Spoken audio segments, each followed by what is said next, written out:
This is Rating Descending, where we watch IMDb's Worst 250 so you don't have to. My name is Abigail Ward. And I'm Michelle St. Clair. And tonight we're watching Superman 4, The Quest for Peace. The Quest for Piss. What do I do, cut that out? Yeah, you gotta. The Man of Steel crusades for nuclear disarmament and meets Lex Luthor's latest creation, Nuclear Man. Let's watch.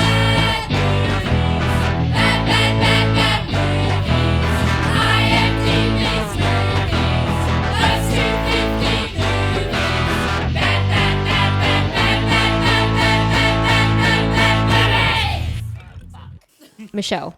That's me. I'm Michelle. To take off where you very rudely cut me out. Oh my God. So I had this dream about Christopher Reeve where basically, because I was in bed reading about him, Claude was asleep. I was thinking about how much I loved listen Claude. To these in a row. And then I had a dream that Claude had died. And I was like literally waking up and crying thinking about it. And he woke up being like, what's the matter? And I was like, if you broke your back, I would stand by your side. Please never go on a horse. And then I was looking up like how to like make your husband avoid horses because I was like, what if he encounters a horse and thinks he wants to ride them? I was not in a good state that morning. You Googled how to get your husband to avoid horses? Let's just say that the night before I had ingested certain drugs that made me feel very paranoid the next morning. Sure.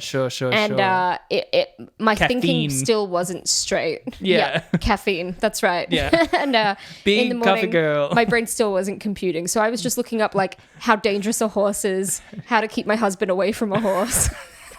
That's all I wanted to say. What Reddit did you go to r/horses? How do I Husbands keep my and horses, the Reddit. How do I keep my husbands away from these things? And then you saw like threads from around the time the Barbie movie came out. And it's all like ideologically how to keep them away from horses. And you're like, no, I mean literally. Physically. Literally. When I was a kid, and you know this about me, I'm saying this for the listeners, I thought I was a horse girl. Like I thought I was like, I loved the Saddle Club. I loved Stevie because you famously from the like thorax down were like horse. Yeah, exactly. So you were a full-on horse girl. Yeah. Not a centaur, but a horse girl. Exactly. It's subtle, but it's different. Well, I was like, I love Saddle Club. I had a fucking poster by my bed. I had horse stickers. I was like maybe 8 when I went through my horse phase. I was like, and I kept saying to people, I was like, I'm a country girl. Mind you, I grew up in Rose Bay in Sydney, which is next to Bondi Beach. I am not a country girl. Fully but in I was the like, city. in my heart of hearts, I'm a country girl. And then my parents took me to a farm and I met a horse. And the dream was instantly crushed. I don't like horses. No, its mouth was so big, it could have fit my entire head into its mouth. That's what I don't like. So like, anyone listening who does like horses, what I'm not saying is that horses are terrible. Horses. No, horses are majestic beings. Are. They have a long friendship with humans. They're very intelligent. Like truly, I get the relationship between humans and horses is like humans and dogs, you know, it's like, and humans and cats. They're like partner species, you know, I get it. I'm scared of anything that's bigger than I am because immediately, like human beings are surprisingly light for how tall we are. Yeah. Anything bigger than me is heavier and thus my life is in its hands. Yeah. And it doesn't speak English, so I don't know what its intentions are. Although being afraid of things that are bigger than you, that's a lot of things. Correct. If you were to think of like every object in the world that ever existed in a scale from little to big, ever, where do you think you'd be on that scale? Towards the little side, the big side, or in the middle? I mean, we live in a universe where there's like galaxies and suns and stuff. Like, obviously minuscule. But there's only one sun that we know of, so that's one item. That's not true. Whereas I want you to tally up every item in the world. Oh, but there's not one sun that we know of. Are they all as big as the sun? Many of them are much bigger. Oh my God. Oh my God. Did you not know this? I don't know anything about space. I'm not a space fan. It freaks me out. Space fan? If you ask me anything about, I don't know, the fucking Civil War, I got you. But no, I don't know anything about space. I'm not a fan of it. I would never want to be there. I didn't say I wanted to be there. I just know about it. I know a lot about a lot of things. You think I'm planning like an autumn trip to space, Michelle? No. I know a lot of things about places I'm not going to go to. Like what? Oh, okay. So do you know about Nebraska? A little. I know more about Nebraska. I believe you. Yeah. Are you going to go? No. They'll get you. What? You're too queer. You're too bad. No, I'm a white woman with a husband. I'll be fine. Yeah, only if you pretend. I'll hold his hand a lot. Okay. I don't have to pretend I'm in love with him. No, I didn't. That's not what I meant. Anyway, the point is, where are you on that scale? Screw the sun. Okay, so are we just talking about things that live on the Earth? Because again, if we include the universe, there's so many... The things that you would actually encounter. So yes, everything on the Earth. Yeah, because the Earth is like atom-sized compared to... And I'm talking about anything that you can really see and associate with. So I'm not talking about fucking like atoms, and I'm not talking about the sun. I'm talking about every physical thing you come in contact with on Earth. But not living... You're not including living. like buildings? Buildings, trees. Oh, that's tricky because if it was animals, whales. whilst there are many animals that are larger, many of the animals that are larger are fewer in number. And so we're actually quite large. That's what I'm thinking. I'm thinking like you, I reckon, because also you're a tall person. I'm quite tall. Like me. I'm 6'2". I feel like on the grand scale, you'd probably be towards the bigger. Yeah. Which means that there's so many little things in the world that you don't have to be afraid of. Yeah, and I don't care about those. I care about the ones that are bigger. They scare me because my life is in their hand. If a horse kicks me, I'm dead. Yeah. I don't you're like dead. I don't like dolphins because they're in the water. I'm in their domain and they're bigger than me. They can choose dolphins. to kill me They have at any prehensile moment. penises. They're fucking rapists. All right? Yeah. 14 cases of dolphin rape a year. Now that's something I know. And that's something I've looked into. What is this? What podcast? Look, maybe I got caught out not knowing anything about the sun. Listeners, and it's made me feel a bit insecure. Sometimes before the episode, we go like, "What have you got to talk?" Just in case we have anything we want to bring up. And Abby was like, "Don't worry, I do have something I want to talk about." I wanted to finish my story. Yeah, I know. But you so rudely cut me off from here we last are, week. prehensile penises. 14 cases of dolphin rape. Put that on a t-shirt. That'll be merch. Too much milk, 14 cases of dolphin rape. Yeah. It's a bit offensive as a shirt. No. But then someone's like, "What?" And they're like, "It's from a podcast." It's from this great podcast. It's from a movie podcast. One of the hosts doesn't know anything about space. No space knowledge. 14 cases of dolphin rape a year. Anyway. There's only one sun. I pity you, Abby. Hey, what? I live a rich, fulfilling life, okay? You know what? Right now, maybe I don't know a lot about space, but you know what I'm learning about? What? Baseball. And What? it is rich and fulfilling. I thought you were going to say friendship or something to do. No. Okay, the other day I was looking up Rube Waddell, who was that famous pitcher that was like known for being... The Dollop did an episode about him. Sure. Right at the beginning. He's. I think people now look back at Rube and they're like, oh, he probably had either like ADHD. There was a whole plethora of potential diagnoses. They Sure. were like, maybe he was like mentally, this was the phrasing, mentally handicapped. Oh, sure. And then talking about, people would call him simple and dumb at the time. But he was, he did seem to have the mind of a Labrador while also being the best pitcher for like that anyone had ever seen in like 1905. Like Yogi Berra. Yeah, and so what he did is that he loved fire trucks, so he used to run after them. In the middle of a game, he'd just take off after a fire truck. He also loved shiny things and puppies, so He's people a crow. used to... Yes. People would bring those items to games to distract him from pitching well. Oh, that's And it mean. worked. I thought it would be like because he liked them. Well, at first they did, but then That's they were like, nice. bring a puppy, it'll distract Rube. I mean, it's a game. It's just a baseball game. It's pretty innocent. No, it's not. But these are high, like professional baseball. This It's is a high stakes- 1905. It was barely professional. Okay. Yeah. Okay. It was Because like I'm when like, that's a fans could- high stakes game. Anyway, because of Rube Waddell and all of his strange Rubisms, I feel like I've just gone headlong into baseball. You know how last year it was golf, and it's still golf, and I still golf, and I still enjoy I tried golf. to connect with you about golfing bonanza, and you were not having any But of you it. did buy me a golfing glove for I Christmas. did to show you that I love you, and I listened to very kind, you. Thank you. But now this year it's baseball, so I would like a baseball bat Okay. signed by Rube Waddell. I can't do that. Dig him up. I can't. I'm not Put doing. that pen in his hand. I can't. I'm not. Make it happen. Anything's possible. If I write on it, would you know? You've got pretty bad handwriting and it's very distinct. That's So, true. yeah, That's probably. true. It looks pretty terrible But then in a Rube very Waddell unique way. was near illiterate, so it doesn't matter. But that's true. Yeah, listeners, picture bad handwriting. Not like that. That's what my handwriting looks like. Speaking of bad anything, just because I've already Yeah, we've entertained expounded everyone endlessly. for too long. This week we watched Superman 4, The Quest for Peace. And I've never been so bad. Like, this movie was a real snooze fest. And then I was recounting the plot to a friend, And I was like, this movie was insane. So I felt the same way, and I didn't find it a snooze. I kind of enjoyed it because when I was a kid, last week, we've gone from Batman to Superman. Last week, my exposure to Superman has been far more extensive than Batman. So when I was a kid, I would watch the Christopher Reeve movies, just the first one, I'm pretty sure, maybe the second as a kid. And so I like Christopher Reeve. I like watching him. I enjoyed the film. But then I went to go write the overview. And you're so right. Because never, ever in like the 4 years of this podcast, well, 3.5 years of this podcast, never have I had to put so many question marks into my overview. Like I found myself being like, and then he gets hit into the moon? Question mark, question mark, question mark.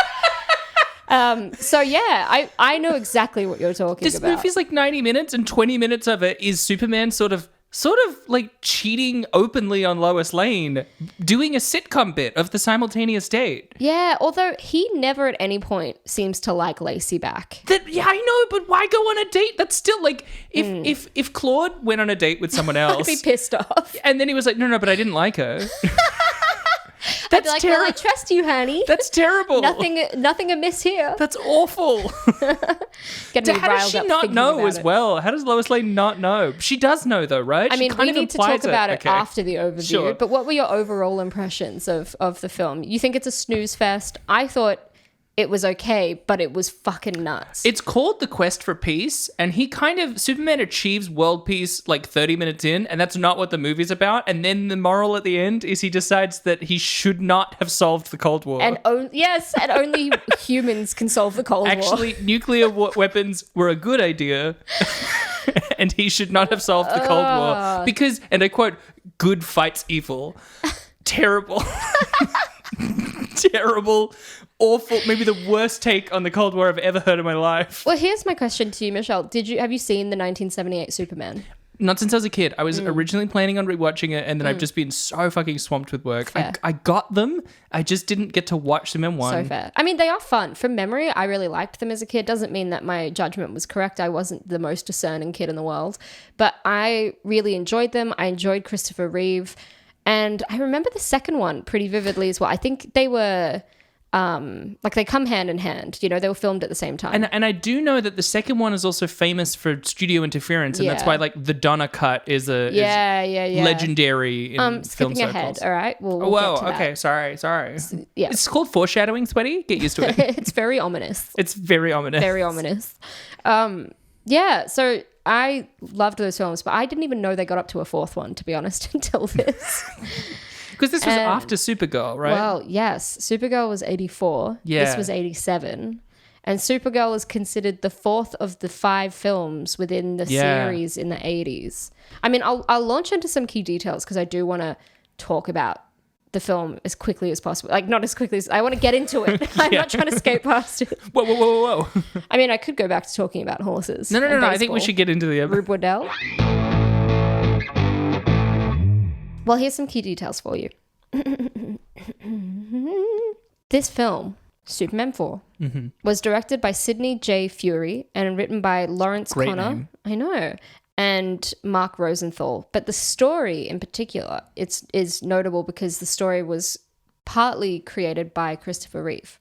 Right, okay. Yeah. So he had a hand in it. He based it on a particular comic, apparently. Oh, okay. So he was a bit more like, I've got actually good ideas. What if I helped? And I mean, look how that went. I mean, he's great as Superman. He is. He's a great I get Superman. it now. Yeah. And I love Christopher Reeve. But then looking into this film, it made me doubt my love for him for a bit. Sure. But then I've come back around to Christopher Reeve, and I'll fill you in on this journey later. But in regards to this film, this one made in 1987, and it had 3.7 stars when we locked it into the list, and I think it's still 3.7. Mm-hmm. The initial films, I mean, everyone knows about Superman, and I'm not going to go into it as thoroughly as you went into Batman, which was great. But just because I also had that thing where I was like, wow, I'm looking at 30 really big articles about all of the people involved in the creation and development of Superman. And frankly, I just can't be fucked. Well, also, I think Superman, like the original one, has a lot of stuff about it because it was like the blockbuster along with like Jaws that helped set what a blockbuster is. But Superman 2 and 3, apart from the production history around 2, doesn't have as much interesting as like Batman Returns and Batman Forever. And exactly. Stuff. Yeah. Exactly. And so, Michelle, did you know that Superman was created by writer Jerry Siegel and artist Joe Shuster and debuted in the comic book Action Comics #1 in 1938? I didn't know it was in Action Comics. That's cool. I know. And AC/DC. Yeah, nice.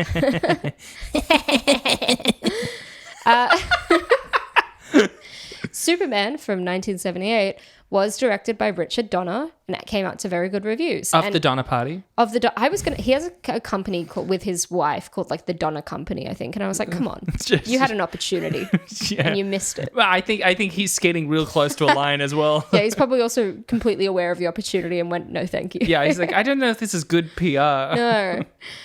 Donner notably directed The Goonies, Scrooged, and by the way, at Christmas, I put Scrooged on the list of films that people could choose to watch because I hosted a Christmas movie night, and no one seems to know what Scrooged is. I know what it is. Yeah, you know what it is. Yeah. But no one else knew what it was. I didn't want to watch Scrooged and Muppet Christmas Carol. Why? I wanted there to be a variety. I mean, I was gunning for Gremlins. I was gunning for It's a Wonderful Life. Which I was also gunning for. Yeah. Both of these were my picks over Scrooged. It's not against Scrooged. It's more that I'm very pro Gremlins and It's a Wonderful Life. Well, you know what you shut down, though? Polar Express, which I will never forgive you for. Like Polar Express. How can you not like Polar Express? Because I've watched it like 8 times because of you, and I don't care for it. Just because of me? Yeah, I saw it like once as a kid, and I was like, and then you have shown it to me so many times. It's a great Christmas film. As if you don't want to see Tom Hanks play 4 different roles. He does a Jeremy Piven in Spy Kids 4. Yeah, I know. But he also does the mocap for everyone. Yeah. So you see behind the scenes, and he is everyone. Yeah. It's fun. It's just the technology wasn't quite there yet. I get what Zemeckis was doing, but it's upsetting to look at. You know what? I don't think you learnt from the film. I don't think you learnt how to believe. And I think the reason you don't like that film is because you also still don't believe in Father Christmas. Maybe you should watch it again. Maybe you'll understand it. No, it's because I believe in George Bailey. That's why I wanted to watch It's a Wonderful Life. All right. Oh my God. I believe in Jimmy Stewart. You're the moon, man. Was that Jimmy Stewart? Shooting out of your fingers in your mouth. What a moon, Mary. Is this good radio? Definitely not. And Richard Donner did the Lethal Weapon series. Oh, I always forget that. Yeah. Oh my God. What a guy. Yeah. I love the Goonies. We've talked about this. Yeah, I love the Goonies too.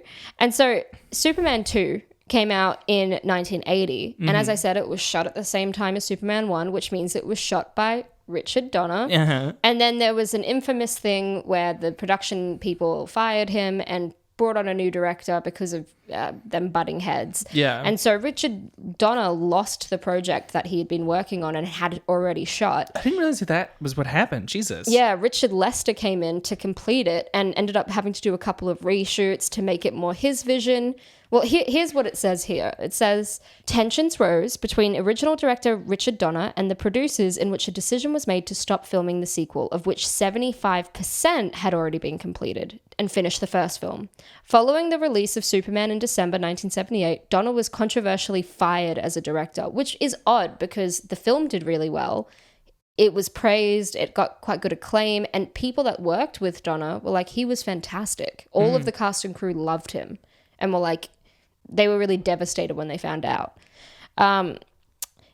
Several members of the cast and crew declined to return in the wake of Donner's firing. To be officially credited as the director, Lester had to reshoot most of the film, in which principal photography resumed in September 1979. Oh my God. And ended in March 1980. Donner has his own edit of the second film called the Donner version. Then there was Superman 3 that came out in 1983, also directed by Richard Lester.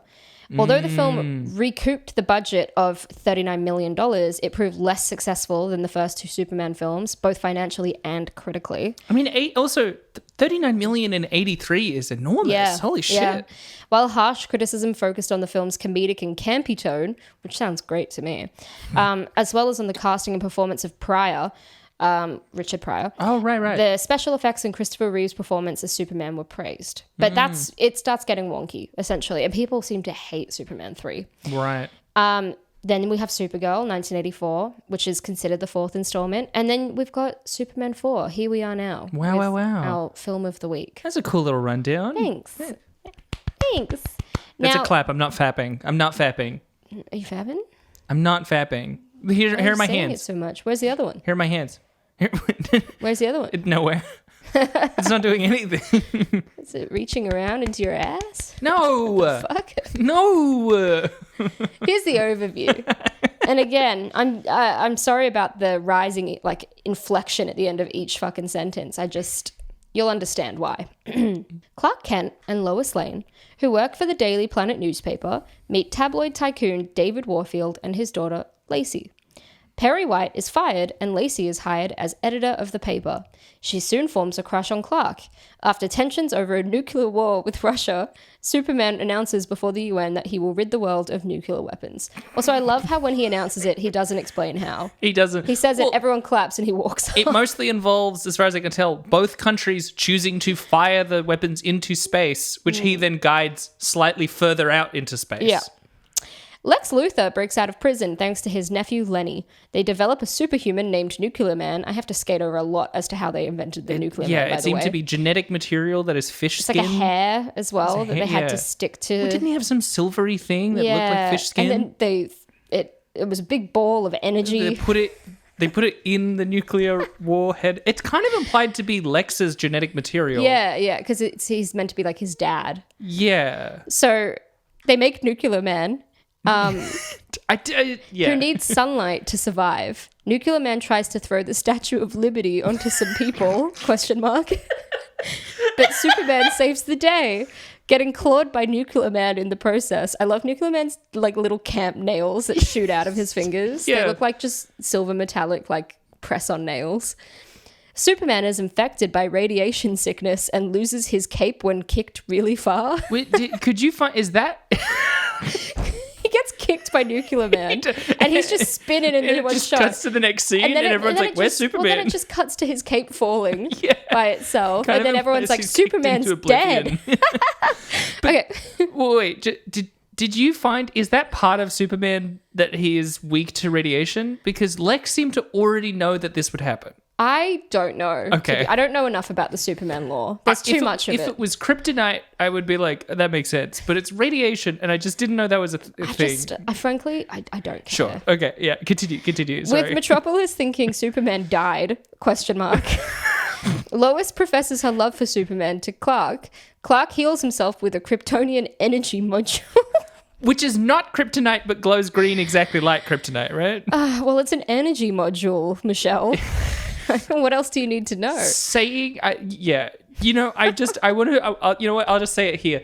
Saying that something exists at the beginning of a movie is not the same thing as adequately setting it up. So it's not Chekhov's energy module? Because it's still a Deus Ex Machina that is gibberish. Just because it now magically is there does not mean that later when he magically has it, I'm not still like, fuck off, you know? Nuclear Man wants to find Lacey after he saw a photo of her and got a crush. Instantly, Superman and Nuclear Man fight on the moon, and Superman is like, this is my wording, is like pushed, ?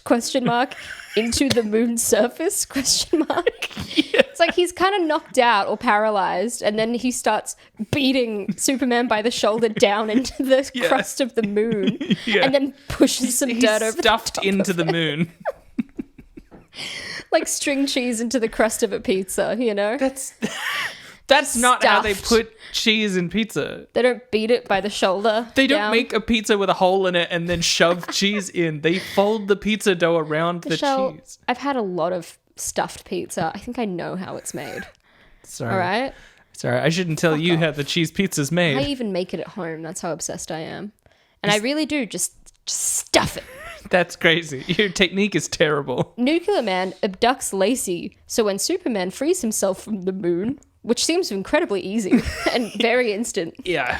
He pushes it out of Earth's orbit. He pushes the moon out of Earth's orbit. Yeah. Without the sun, Nuclear Man has no powers. Superman takes Lacey back to Earth and destroys Nuclear Man. He recaptures the Luthors and returns Lex to prison. Perry White regains control over the Daily Planet. And for some reason, Superman and Lois do not have a final kiss. No. That's the end. The end. So does Lois Lane know or not? No. Because I kind of thought she already did, especially because at around like 30, 40 minutes in, there's a bit where Clark is like, I want to go outside for some fresh air. And that bit is so good. She walks with him, and then he just starts walking, singing days. Wait. Okay. While she's walking with him. Yeah. If you said to your friend, I need to go out, I need some fresh air, she is the most annoying friend to ask of that, because when she was walking out with him, he stepped like 1 foot outside and she was like, do you feel better yet? Yeah. I was like, you fucking unhelpful bitch.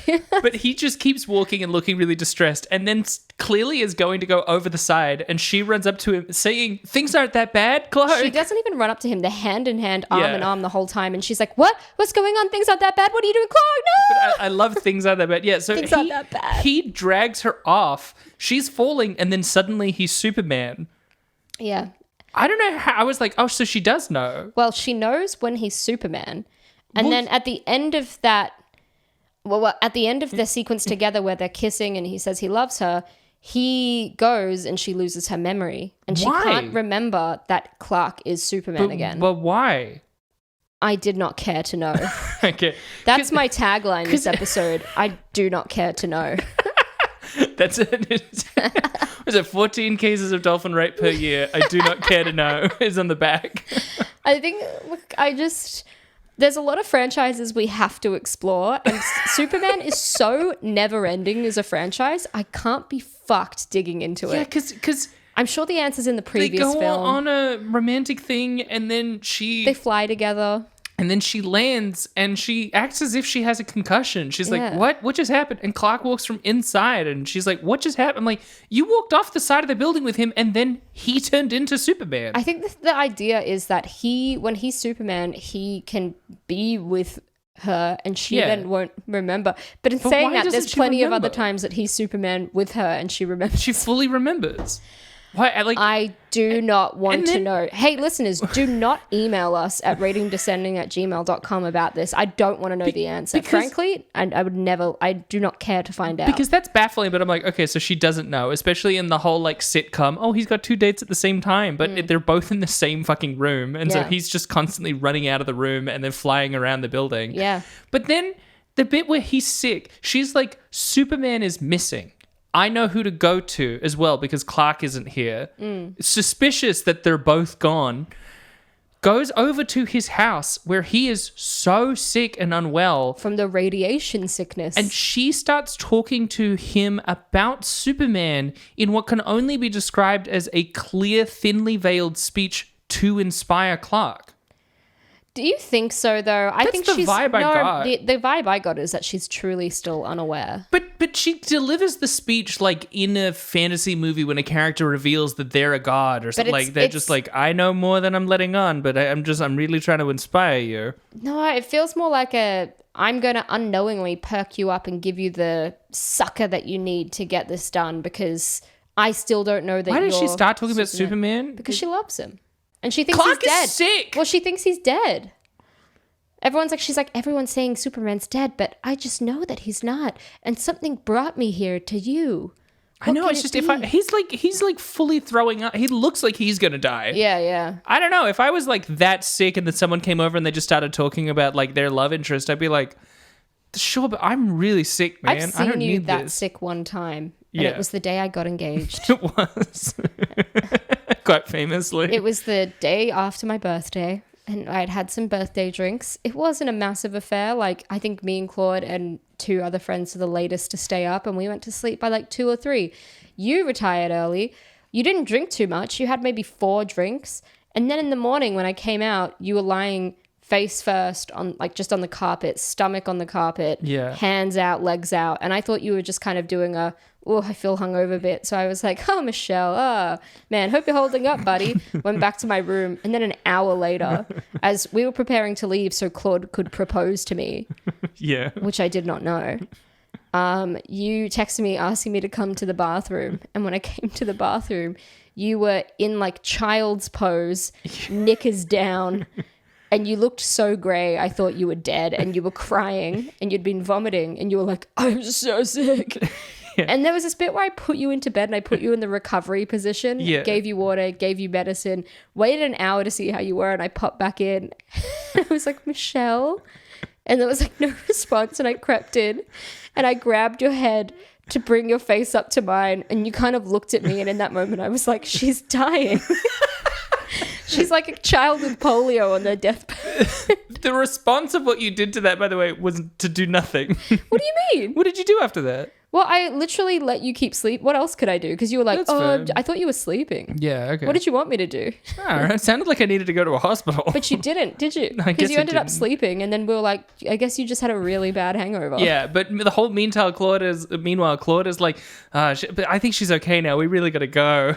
He wasn't. He was I like, we don't need to go. Was. And I was like, we'll just see how she goes. I'm butchering this story for you. I'm so sorry. You've misremembered it. You weren't really present.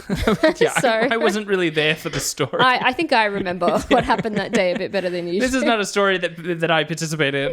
No. Claude was very good about it. He was like, we should stay. And I was like, we should, but we'll see what happens. And then Brooke was coming home from work anyway. Yeah. And then I was like, okay, well, Brooke will take care of I've never been that sick in my life. Like, you were terrible. It was just... I waited 2 hours to check you were okay. Yeah, Thank you very much. No, I wasn't trying to say that, don't worry. You're fine. You were a saint. You really helped. I was. Thank you so much. I kept checking in on you while you slept. And to be fair, it was baffling to everyone because I have had nights where I've drunk more. The real trick was that no one realized that I didn't eat anything for like a day and a half prior to that. It was only 4 drinks. I think I had 6. Okay. And they were all different drinks. That's probably what did it. Yeah. 6 drinks, that's fine. But the different mixes together. With nothing else in my stomach. Yeah. But you were like, it was gnarly. You were crying. Anyway. Yeah. Anyway, this film, the CGI. wait, let me just... Boop. Oh, great. I could just cut all of that out. No, it's good content. The CGI in this film. I feel conflicted because some of it I know is like the iconic Superman flying stuff. I think when he's flying with Lois Lane, it looks at its best. And even then.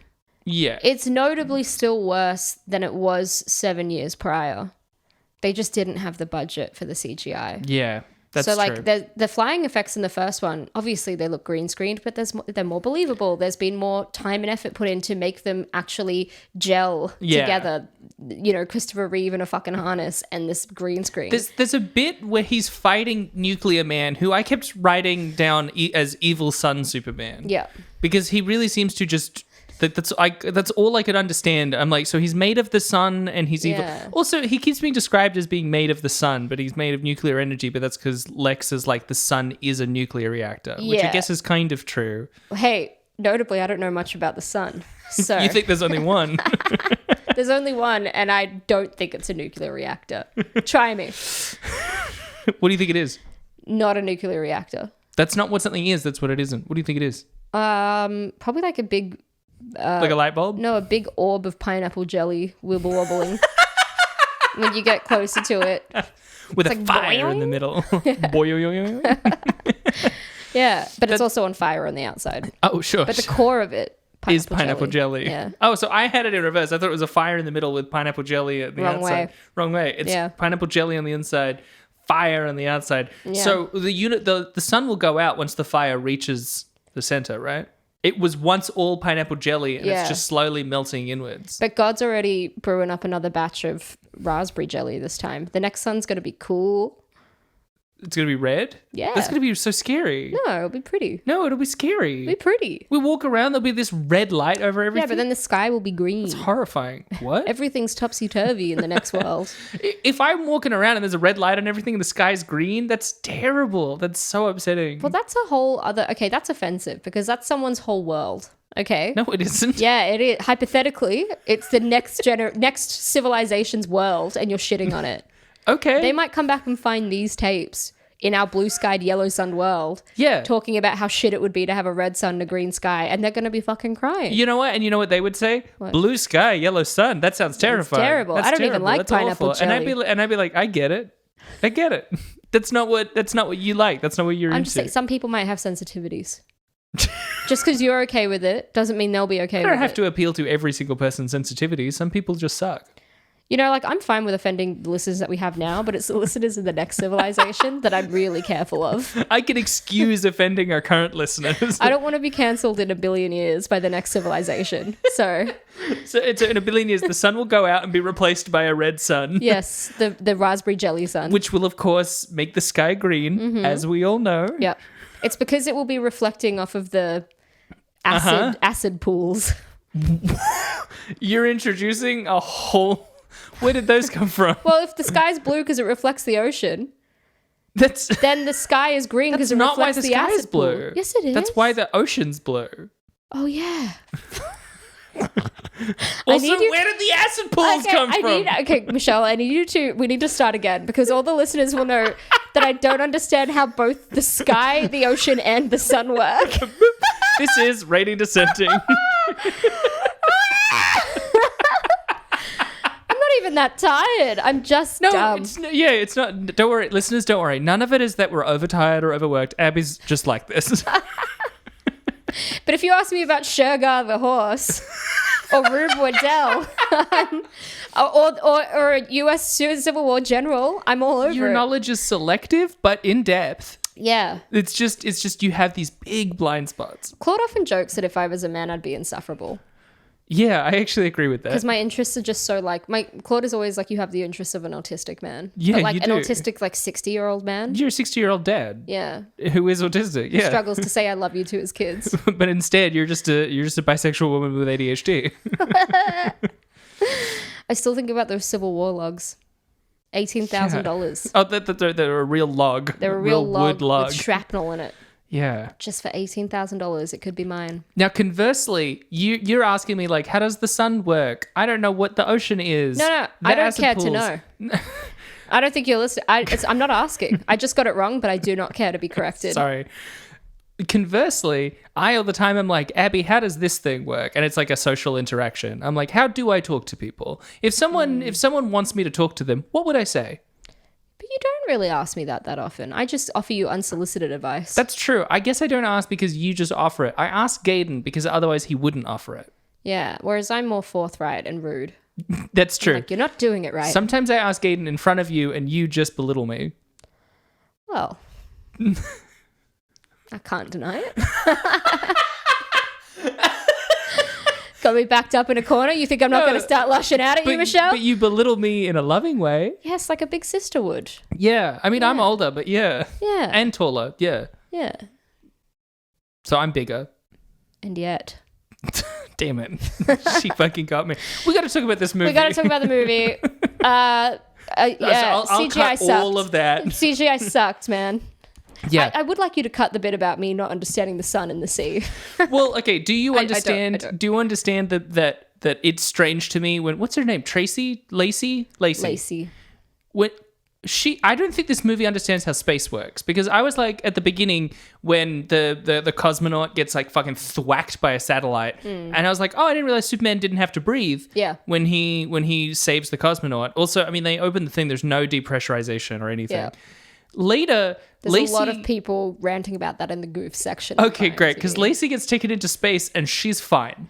She's fine. She's totally fine. I love when she gets kidnapped by I was going to call him Nuclear Man. Yeah. Because he grabs her and Superman. she does not put up a fight. She just kind of falls into his arms and then he whisks her away while she looks like absent-minded. Mr. Wardell or whatever, like he does like... Warfield. He does like jump in between them for like all of 1 second before Superman just pushes him away. Fully. And then he's gone. He's up in space. And so apparently in the Donner edit, I didn't include this in the trivia, but apparently in the Donner edit, Richard Donner tried to basically CGI on a suit for Lacey because he was like, why the fuck is she up there without a suit? Yeah. Like, how is she able to breathe? And he tried to CGI something to explain it. It's bizarre. It's weird. Bizarre. And I mean, like, I also just want to quickly talk about the cast, by the way, because Lacey is played by Mariel Hemingway. And Mariel Hemingway is obviously Ernest Hemingway's daughter. Yeah. And she was notably... my burp. She was notably... it was not that funny. Why'd you give it a title afterwards? She was notably my burp. Oh, okay. Yeah. Yep. It wasn't that funny, but you still misunderstood it. Damn it. This is what we're... So you don't get the sun, and I don't get this. Yes, we've all got our weaknesses. Mariel Hemingway was notably the 17-year-old girlfriend of Woody Allen's character in Manhattan. Oh, that's right. That's why she's familiar. Yeah. Yeah. Every time I like think about Manhattan or I watch it, I'm like, man, I love that movie. And then I remember that, and I'm like, There's always that caveat with any Woody Allen film where you're like, I love the atmosphere and the vibe, and then look at the way he's talking to that 16-year-old girl. That's really fucking weird. Yeah. It's like, why is she? She's obsessed with me. I'm a 40-year-old lecturer from New York, and I've just got this 17-year-old girl, and she's beautiful, but she just doesn't have anything to say on fucking Leo Strauss. He loves to belittle young women. Yeah. Oh, you don't know about Gershwin? Ah. Yeah. So that's her. Obviously, we've got Christopher Reeve as Clark Kent and Superman. Gene Hackman, again, as Lex Luthor. Is killing it. He's killing it. He's doing so good. And he's such a great guy as well. Gene Hackman as a dude, fantastic guy. Really? I didn't know that. Real chiller. Oh, cool. Yeah, apparently even the director, Sidney J. Fury, was like, he was a delight to work with. Oh, that's fun. He had a great time. He was really, he was probably the only thing that kept the set really positive. Yeah. And also, I love him as Little Bill in Unforgiven. He's good in everything. Yeah. Have you seen The Conversation? Yeah, I love that movie. He's so fucking good in that. He's so fucking great in that movie. Mark Pillow played Nuclear Man. This was his one and only role ever in anything. I thought I wrote him down as, is that orange Dolph Lundgren? Yeah. Jackie Cooper plays Perry White, as he did with the other films as well. Jackie Cooper is in everything. He's this classic American leading man and character actor, been around for years and years. You know who I think could play Jackie Cooper if there was a Jackie Cooper biopic? What? Is Fred Willard. Yeah, I see that. Right? Is Fred Willard still alive? Hope so. I hope so. Yeah. If not, you know who could play a Fred Willard in a Fred Willard biopic? And then I wish I had one. Well, you know who I was thinking of who could play Fred Willard? Who? Do you remember in The Mighty Boosh how there's the episode where they have Vince has a copycat and then they get the guy to copy Howard, and he's in Horrible Histories. That guy. I feel like he could play. Okay, so that guy could play Fred Willard playing Jackie Cooper in a biopic. Yes. And he has the range for it. He does. Mark McClure plays Jimmy Olsen, as he did in the previous films. And Mark McClure was Marty McFly's older brother from Back to the Future, if you recognized him. Oh, I forgot that Marty McFly has a brother. He does have he's in the photograph that's slowly disappearing. But that's not the bit I'm looking at. But what? I mean, when I see someone disappearing out of a photograph, I'm not like, who are all of the family members? I'm like, oh my God, that guy's disappearing out of that photograph. So you're looking at all the leaves behind them, just not the people? No, you're not taking it in. I'm looking at, I'm not taking it in. I'm paying more attention to the fact that one of them is vanishing. Yeah. Yeah. Well, two of them are vanishing. Who's the other one that's vanishing? His sister. Why is his sister vanishing? Michelle. I guess I gotta rewatch. Because he's changing history, and so he's losing his siblings. I guess it's time to watch Back to the Future. I guess it is. Because he's fucking up his parents' relationship, his siblings are disappearing like he is. His hand starts fading. That's the power of love. And that's all we can use legally. No. Sorry. I've told you, I have to stop starting everything with, you know this. When I worked at JB Hi-Fi, I used to get to be in charge of the music and put on CD after CD on the shop floor. And one day I thought it'd be really funny to put on 6 back-to-back Huey Lewis and the News compilations and then kind of lock the CD box so that no one could actually change it. And the next day I came in and my manager was like, don't do that again. It was way funnier in my head, but apparently people were losing their shit.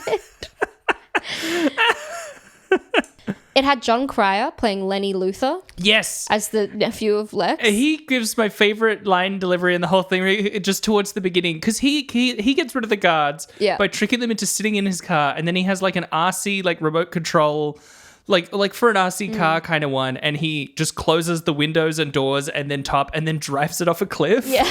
But there's a point before that where he goes, "Oh no!" Yeah, It's he was so fun. great. He was fun. He's kind of nothing, but he's fun. I think John Cryer, often to me at least, is nothing. Like John Cryer to me feels like the budget. The character's kind of the budget Matthew Broderick. That's how he feels. Oh, that's brutal, but fair. He's also, the lead in Pretty in Pink, and I fucking hate that film, to be honest. It is not John Hughes' best film. It's not John Hughes' really best film. blah. I really enjoyed it. I think he's great as Ducky. I don't think he's budget Matthew Broderick. I think both of them suffer from the thing of being like young, charismatic, but kind of dorky, and then aging into... But then also looking very similar as well, feeling the same physical description. And then they kind of age into, the Matthew Broderick thing of just like boring businessmen. Yeah, but at least Matthew Broderick had the charisma to carry off a role like Ferris Bueller. John Cryer could never. He just could never.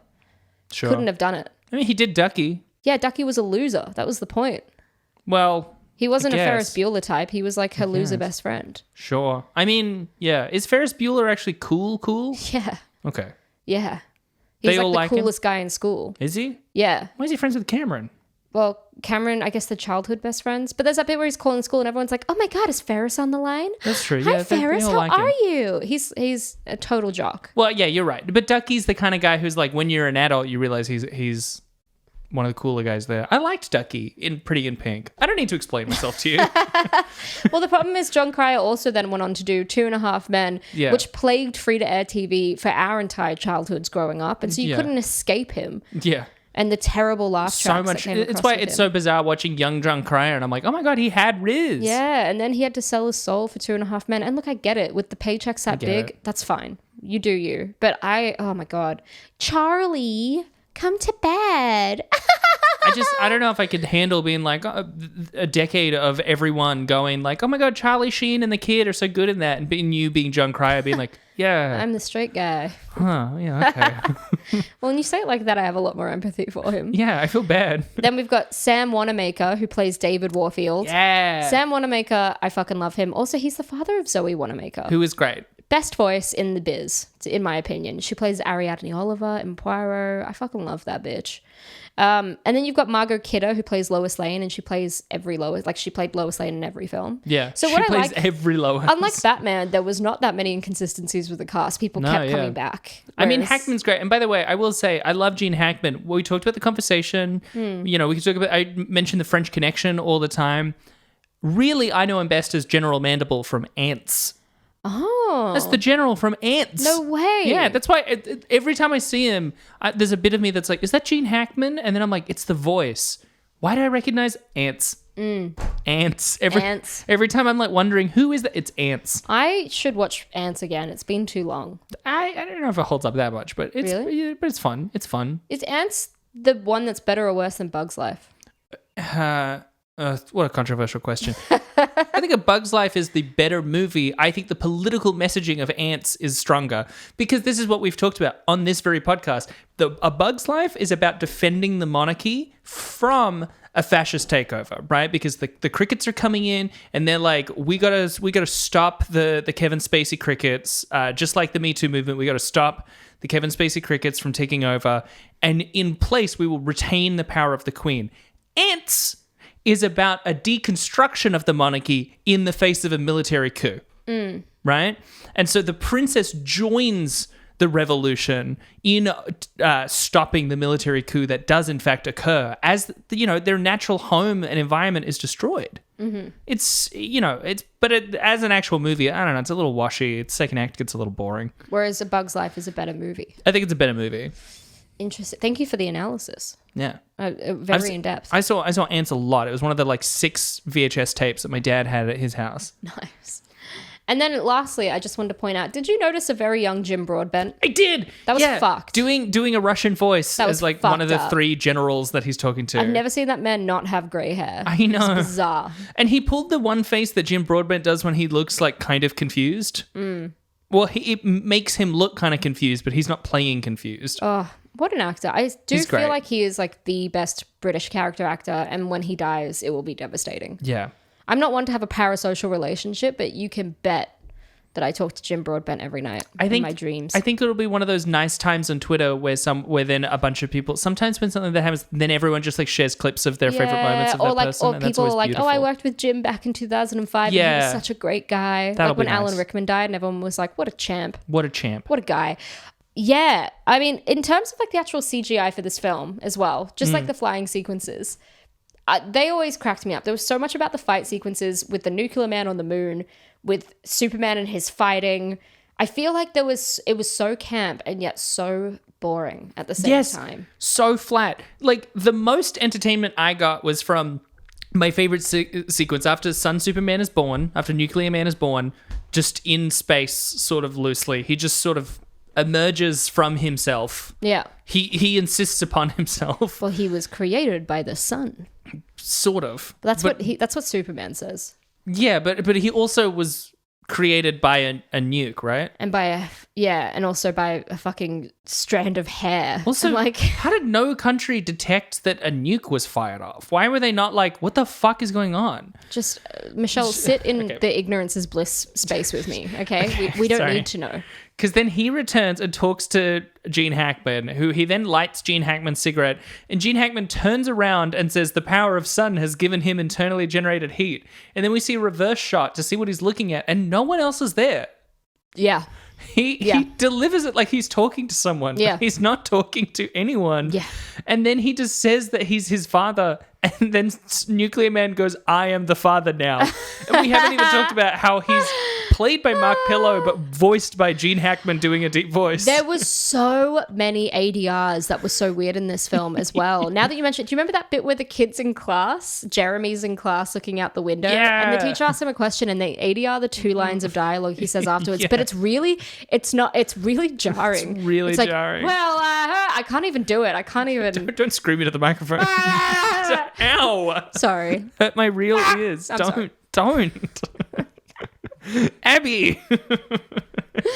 I'm laughing, but I'm really annoyed now. Oh, no. No, it's okay. It's okay. I'm more petulant as an adult, and I was so well behaved as a kid. Yeah, you're trying to get it out of your system now. Yeah, I guess so. A lot of guilt all the time as a kid, so I never acted out of line. Whereas as a kid, I was really anxious, and as an adult, what else in this movie did you like? So what did I like? Very little. But what did I enjoy? Yeah. I loved Nuclear Man's fucking wrestler outfit. Yes. Nuclear Man was so camp. He had this like fucking like, you know, a classic wrestler's like leotard, and it's like really deep cut leotard, and he just looks like he's got a cape on with his long nails, but with like extra personal effects that make it also look like it could be from Zardoz. Yeah. I feel like that was kind of the thing I enjoyed the most, was every scene with Nuclear Man. I think to be honest, thing I liked the least was when they're fighting on the moon and then it knocks over the American flag and Superman goes back over to it and then like replants the American flag, and it's like 5 minutes of this movie is just him and the American flag on the moon. But then at least 2 minutes later you get to watch him getting beaten down into the moon. So that was a highlight for me. I didn't really understand what was going on at the end because he just sort of seems to knock Nuclear Man away, and he's in the dark. Yeah. And then he just destroys him. Oh, no, that's right. It's because it's the funniest solution to the problem. It's like, how do you defeat this guy? And he takes the unconscious Nuclear Man down to Earth and he just drops him into a nuclear reactor. Yeah. Which powers the city back up. That's the funniest solution possible to this problem. This film was silly. I mean, do you want to hear some trivia about this film? Yes, please. Yes, please. IMDb trivia. Believe it or not, Wes Craven was set to direct. What? Yep. I didn't even know he was fucking directing around this time. What? Yeah. But it was replaced after creative differences with Christopher Reeve. The movie's original... Wait, with Christopher Reeve? Or with Fury? With Christopher Reeve. To direct this? Yeah. But Christopher Reeve didn't direct this. No. He was replaced after creative differences with Christopher Reeve. Okay. Yeah, sorry. I understand. The movie's original budget was $36 million. Oh, wow. But just before filming was to begin, the Cannon Group, which was the production company, was experiencing financial problems, and they slashed the budget back down to $17 million. Oh. The filmmakers cut corners by doing things like reusing special effects. Well, and also there's a bit where a guy is meant to be blown away by like an explosion or by Nuclear Man, and it's clearly just reversed footage of the guy running up to the thing. Yeah, they used reverse footage a lot. Yeah. Which is so stupid. In the original script, funny you say that right now. In the original script, Superman was supposed to rebuild the Great Wall of China at super speed. When financial problems hit, they had Superman use his magical rebuilding power, which only required director Sidney J. Furie to run the camera in reverse.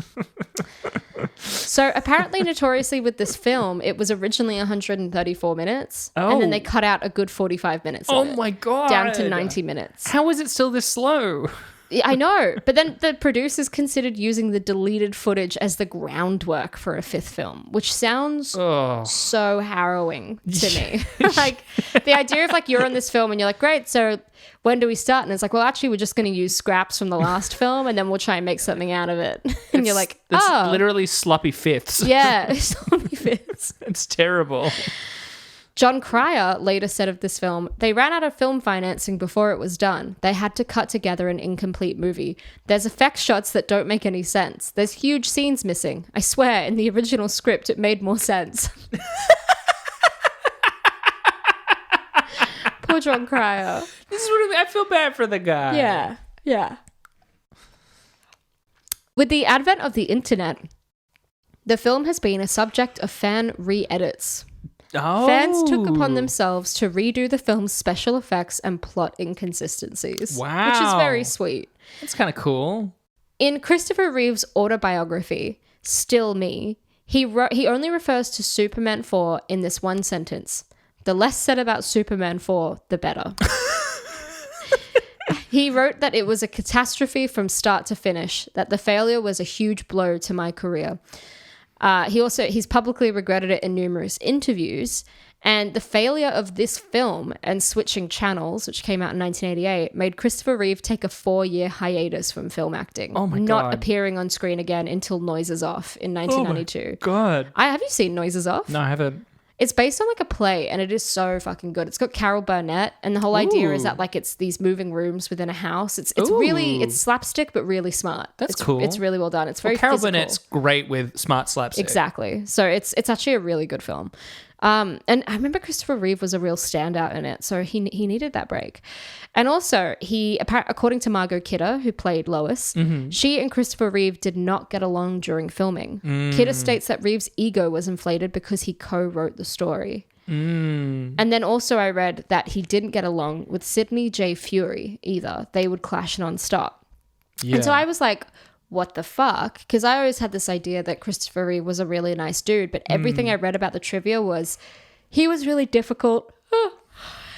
He was really difficult on set. He didn't want to compromise. He had a vision. I think they gave him the license to be like, do the story. And so he got really obsessed with creative control. Yeah. But I was like, oh my God, that's not the Christopher Reeve that I know. And then I was looking up Christopher Reeve just in general, being like, was he a good dude? And then there were things that I read that really validated why I thought he was a good guy. Like, have you seen his film Somewhere in Time? No, I haven't. 1980? Oh, it's so beautiful. It's got a John Barry score. You really are quite the Reeve head. I am. I've seen a lot of his films. But Somewhere in Time is beautiful. And it's like about this guy and he's at a party. It's like late 70s, made in 1980. But late 70s, he's at a party and this old woman comes up to him and gives him a watch. Oh. And he's really... he finds it really odd and he can't get the old woman out of his mind, and he goes to like a hypnotherapist who hypnotizes him with the watch, and it sends him back in time. Oh. And he meets her as a young woman and they fall in love. Okay. And the whole thing is that at the end actually I won't spoil it, but it has a beautiful score. It's a really beautiful film. Anyway, Jane Seymour played his love interest in it. Right. While Reeve was filming Somewhere in Time, the local theatre decided to show his breakout hit, Superman. Many Somewhere in Time cast members joined locals for the event. Early into the screening, the sound went out. Reeve, who was seated next to his co-star Jane Seymour, stood up in the audience and delivered all of his lines for the audience. Oh, wow. Yeah.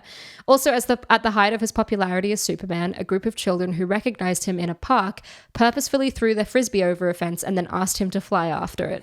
Trying hard not to hurt their feelings, Reeve replied he couldn't fly after the frisbee because his cape was in the washer. So they settled for him just reaching over the fence and handing it back to them. And lastly, his close friend Jane Seymour used to call him Superfoot because of his tendency to step on her toes while filming all of their dance scenes. She also named her son after him. So that's like, I was like, I knew it. He was a good guy. Well, he also sounds like he went nuts in this film though. Yeah, I mean, I get it. But also like, it's Christopher, like...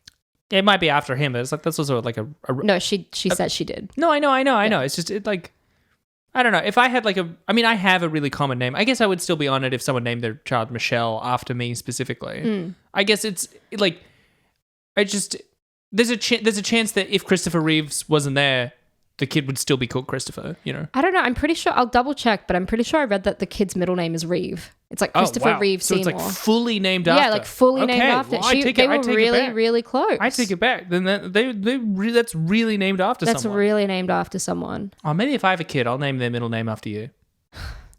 Oh, stop. Abigail. Call them Abigail. Oh, I was gonna make it fuck face. Fuck you, Abigail. After you. My little child. Fuck you, Abigail Sinclair. Do you want to hear some reviews? Yes, please. Reviews! On Rotten Tomato, this film has an approval rating of 10%. The site's critical consensus reads, "The Superman series bottoms out here. The action is boring, the special effects look cheaper, and none of the actors appear interested in where the plot's going."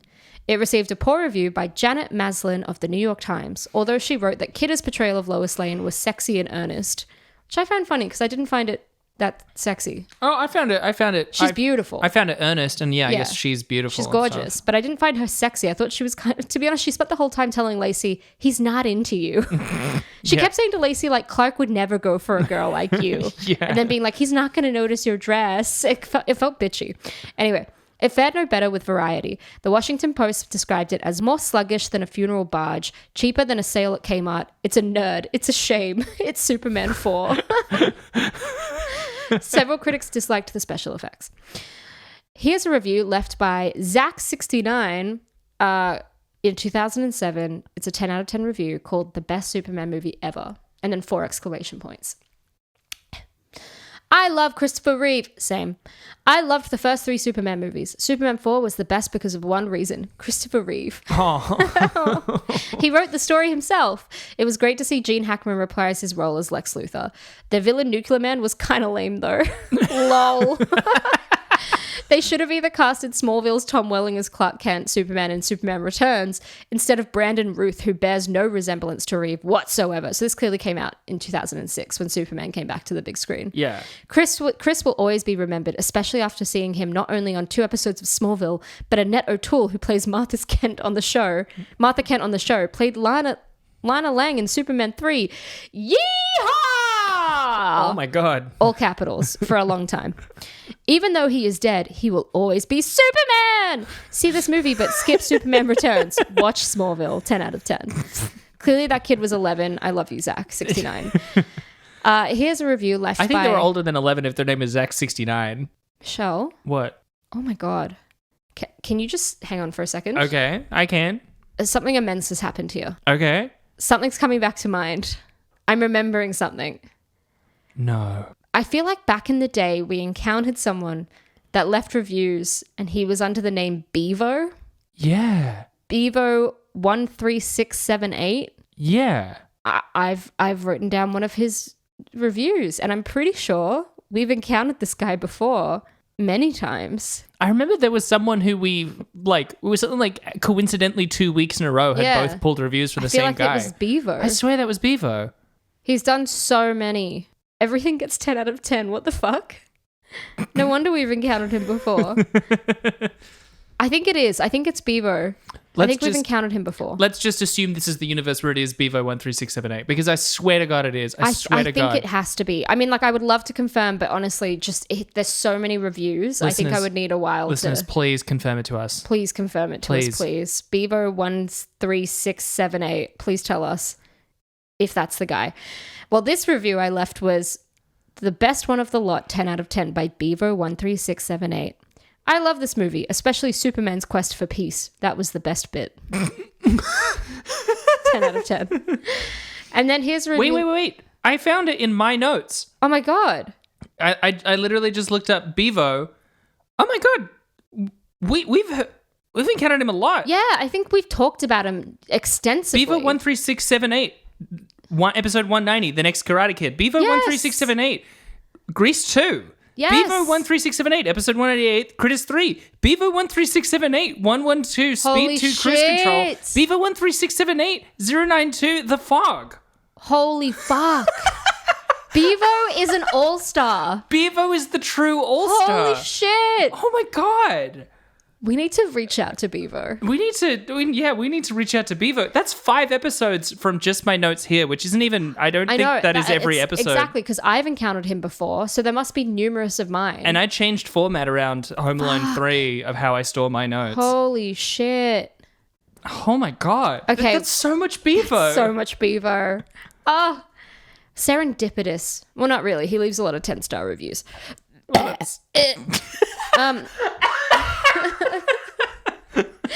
Here's the last review, left by Guy Hader, 10 out of 10, called "The sequel is fantastic. Should be at the top 10 to 50. This is a great movie. He ended nuclear weapons and defeated Nuclear Man. The critics were wrong. 10 out of 10. Whatever, man. Well, that was another of Bevo's reviews. Michelle, what's your review of Superman 4? Look, on the one hand, reviewing these movies is hard now because this was a bad movie. But we've seen so many bad movies and so many movies that made me viscerally frustrated, like the found footage ones, or viscerally upsetting, like Best Moi, or just movies that just like feel even more shoddily put together than this. But this was already pretty shoddily put together. Yeah. I feel like I keep giving it allowances because it's like older, but like 1987 is not that old. Yeah. There's plenty of movies from 1987 Yeah. that do not feel this shunky and crappy. And it's clearly not because of the time, because it was literally worse than the film that came out 7 years prior. Yeah. Like in terms of the visual special effects. Yeah. I mean, it's cool. My biggest complaint is that it's a quest for peace, and the quest ends 30 minutes in, and then there's an unrelated quest to defeat Nuclear Man, and then the moral he takes from that is that human beings actually should do the Cold War. I don't know, man. I that doesn't sit well with me. I get the point is that you can't have someone just declare that all war is over, but I don't. Whatever. This is not the intellectual level that the movie actually wants me operating on. Yeah. I'm just going to give it a 2.